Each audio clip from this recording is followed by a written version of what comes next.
eso. Ahora, también en esto que el liberalismo no se corta en tajos, está esta cuestión que algunos dicen, y algunos que vienen evolucionando, me parece muy bien, desde las izquierdas, dicen yo soy liberal en lo político, pero no soy liberal en lo económico.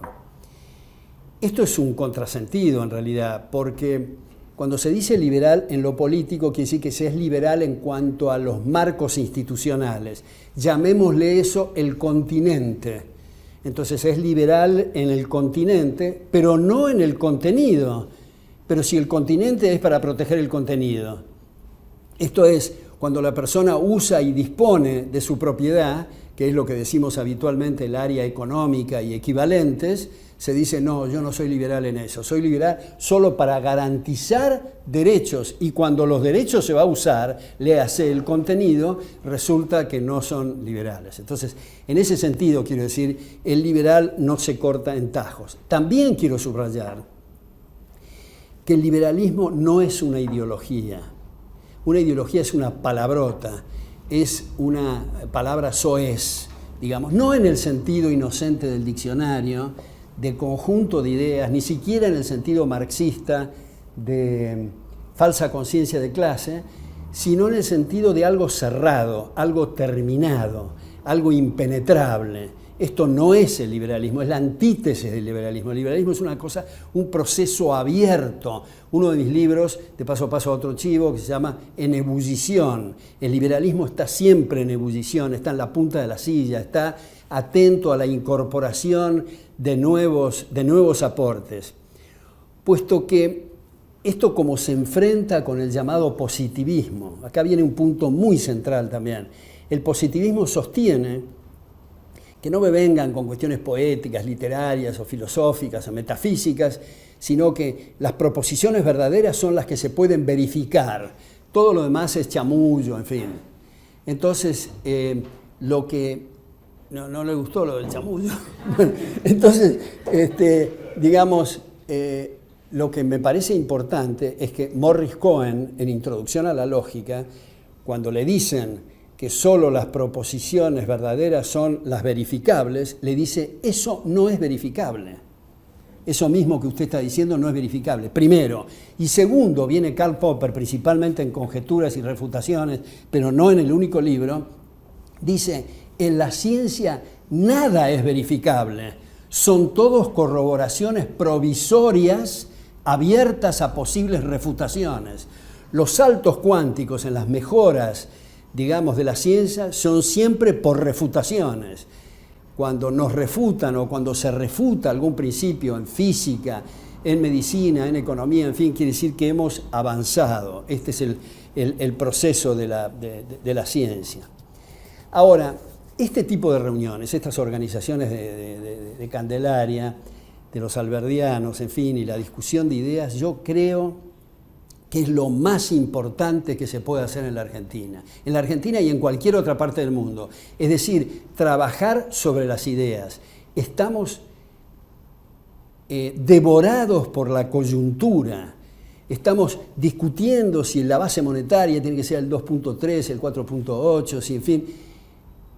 Estamos metidos en la coyuntura en lugar de tomar distancia, respirar profundo y discutir las causas del asunto. Esa es la forma, en estos niveles, en los alberdianos y equivalentes, y en el mundo académico en general, de lo que se trata es de correr el eje del debate para que los políticos alguna vez puedan decir otra cosa, usar otro lenguaje. Porque la opinión pública depende de esos especies de círculos concéntricos, como si se tirara una piedra en un estanque, donde empieza primero en cenáculos intelectuales y se va abriendo, y cuando toca los medios, quiere decir que ya se ha logrado prácticamente el objetivo. Y en realidad, no me quiero poner peyorativo con los políticos, pero digo, los políticos son cazadores de votos.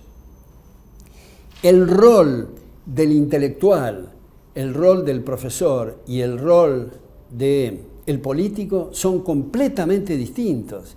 El político que se sube a una tribuna y dice, a mí me importa un bledo lo que está pensando la gente, yo voy a decir lo que a mí me parece, está perdido como político. Tiene que hacer una investigación de qué es lo que la gente puede digerir. Ahora, el profesor que asume la cátedra y dice, antes de empezar a dar clase, quiero averiguar qué piensan mis alumnos, está perdido como profesor.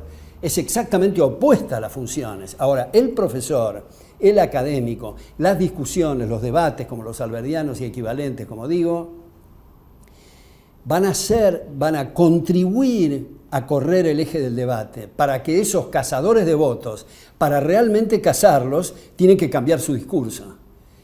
Entonces, en ese sentido, como dice Hayek, hay que tomar como ejemplo a los marxistas y a los socialistas, que siempre suben más la vara y piden más.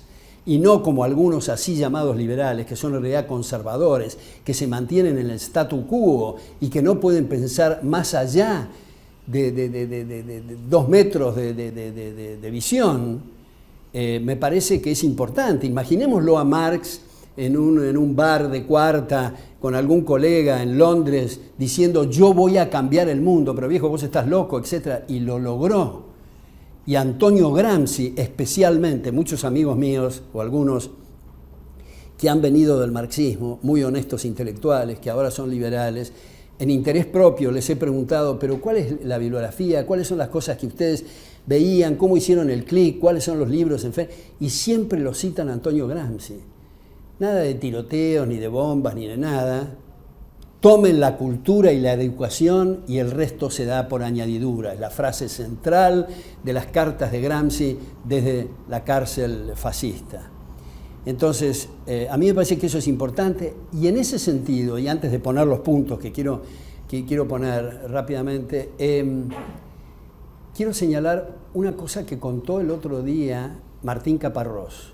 Martín Caparrós está muy alejado de la tradición del pensamiento liberal, sin embargo, lo considero un gran escritor y lo que dijo realmente me tocó profundamente y espero que los toque profundamente a ustedes, y es esto. Decía él que en un pueblito en Níger, hace algún tiempo, se encontró con una señora en una situación miserable, ya no de pobreza, sino miserable. Y no sé, dice él, por qué se me ocurrió decirle, oiga señora, ¿por qué no hacemos un ejercicio de imaginación?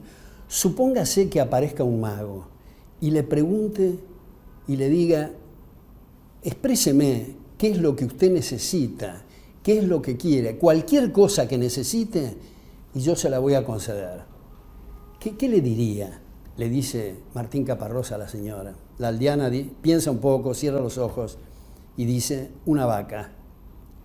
Entonces, Caparrós se sorprende y le dice, pero yo le dije que podía pedirle cualquier cosa en cualquier sentido. Ah, dice la señora, cierra los ojos y dice, 2 vacas. Entonces, la conclusión fenomenal de Martín Caparrós es, en esas situaciones de miseria y de pobreza extrema, se ha perdido hasta la capacidad de desear. Entonces es eso lo que creo que pasa en la Argentina y en otras partes del mundo con los así llamados liberales. La incapacidad de desear, de apuntar más alto, de correr la vara hacia niveles de mayor excelencia.